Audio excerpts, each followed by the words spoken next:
চ্যাপ্টারে এই হাদিসটা বলেছে, তোমাদের সামনে এমন একটা কঠিন যুগ আসছে, জামানা সবরিন, সবরের যুগ, কঠিন যুগ। ওই যুগে ঈমান ধরে রাখা, নামাজ সুন্নতের উপর থাকা হাতে আগুন ধরে রাখার মতো হবে। ওই যুগে যদি তোমরা আমার একটা সুন্নতকে জীবিত করতে পারো, সমাজে একটা সুন্নত মরে গেছে ওটাকে আবার জীবিত করতে পারো, তাহলে 50 জন শহীদ সাহাবীর নেকি পাবো। হাদিসটা বুঝলেন?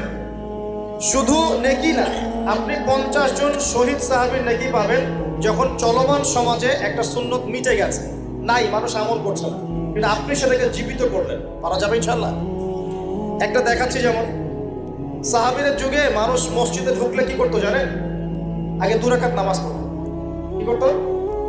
মসজিদে ঢুকেই, ওযু অবস্থায় মসজিদে ঢুকেই তারা বসতেন না, আগে 2 রাকাত নামাজ পড়তেন, দুখুলুল মসজিদ বা তাহিয়াতুল মসজিদ, তারপরে বসতেন।